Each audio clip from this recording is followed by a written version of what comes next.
Voilà, nous avons promis, messieurs les journalistes, que nous allions travailler durement pour que nous puissions arrêter tous ceux-là qui étaient impliqués dans le meurtre d'Adonis, votre collègue. Mais aujourd'hui, c'est vrai qu'il y a eu des premières enquêtes qui ont donné droit à l'arrestation de quelques suspects et qui ont été jugés et même condamnés. Mais nous étions tous conscients que c'était un premier lot. C'est comme ça que les recherches se sont intensifiées. Et voilà, aujourd'hui, on a dû mettre la main sur les deux jeunes gens que vous voyez là, qui étaient impliqués directement, qui étaient là le jour de l'assassinat, avec celui qui est en prison, même l'autre qui est en fuite. Et les deux autres ont été complices en s'impliquant dans la vente du téléphone d'Adonis. Donc les enquêtes se poursuivent. Bien que le jugement a été rendu, mais nous continuons à faire des enquêtes pour qu'on mette la main sur les tout derniers suspects qui est en cavale. Les services, merci beaucoup pour ce travail. Félicitations.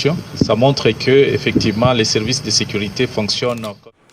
Oui, c'est les vous fidèles téléspectateurs et à STR TV. Les combats dans la mission ici, quand nous sommes sur le beauté, le rabino vraiment aligné. Une fois de plus, merci pour la fidélité et confiance, surtout amour au beaux-arts, amour envers chaîne Nabino Bonirabino STR TV. Je peux te rabino tellement il y a trop de rabino makasi. Tous ces rabino vous partagez, vous aimez, vous commentez, que vous avez déjà scotché, si vous avez vous liker, vous aimez, vous partager, surtout vous sentez, vous abonner massivement pour qu'à chaque fois vous aurez des notifications, il y a des émissions, vous avez c'est toujours notre sœur Bernice Tita, en tout cas le toyer pour interpeller, puis qu'on mette à c'était dans où Italie, ma comportement bizarre au monde et pas congolais, ma cambo et salé maka, tu es mis pour interpeller en haut, oui sans plus tarder, tu peux écouter dans où Italie. Ils sont interpellation, comportement où ils ont ça la passe. Quand elle a été montée, la passe, nous avons un problème, et après si préoccupation, problème, on a plus contexte dans le monde. Quand elle a été expliqué, même les camarades qui vont mais na biso to kolinga bongo te to koyoka préoccupation pe basi ba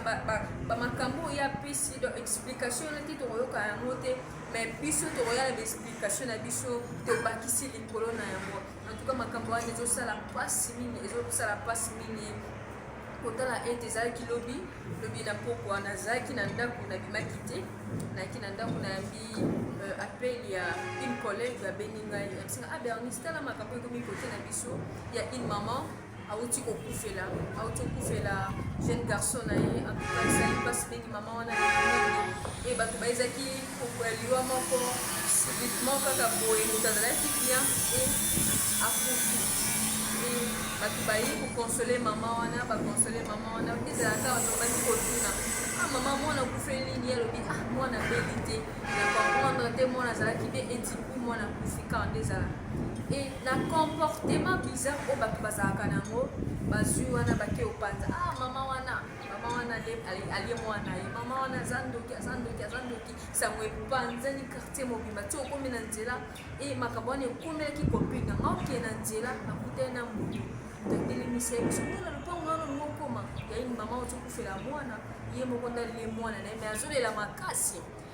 makopine abenga bisinga Bernice tala makambo eza boye ile ona ye kointerpele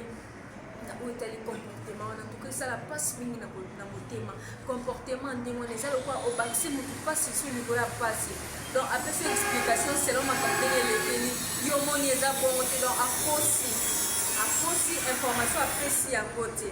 mais yo obakisi lisusu en plus olingi explication wana te obakisi lisusu oyo moko donc selon yo obakisi barumeur na yo et tout ça eloko wana ntuka ezosala mpasi mingi na mitema na biso e nzambe meme aza kointerpele biso na biso totanga makomi tomona toza bana nzambe toza enfant de dieu toza bana na nzambe bato oyo nzambe arachete biso bato oyo nzambe akufela bible ezoloba ne soupçonne point et ne juge point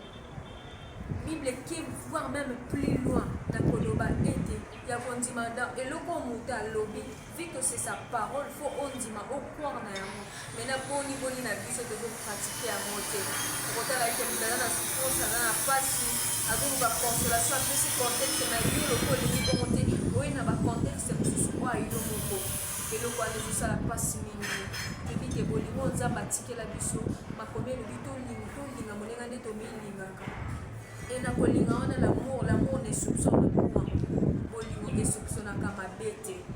eloko moto ayebi so tozomona yango en plus okende voir même plus loin epanzani na bareseau et tout ça eloko wana ezosala bien te comportement wana etant bana nzambe etant bato Christ aracheta tomeka kobongisa comportement wana afin ya kovivre malamu na bato afin mpe ya komona bokonzi ya likolo tomeka mpe kopratike babonnes œuvres babonnes œuvres liées à chaque fois bamensonge oke na makambo ya bato moto explike likambo ekomeni yo loko olingi tolingi pendant ye loko oyo alobi na yo eza lokuta nga pense na ngai ezalaki bopesi bwana na bainterprétation na yango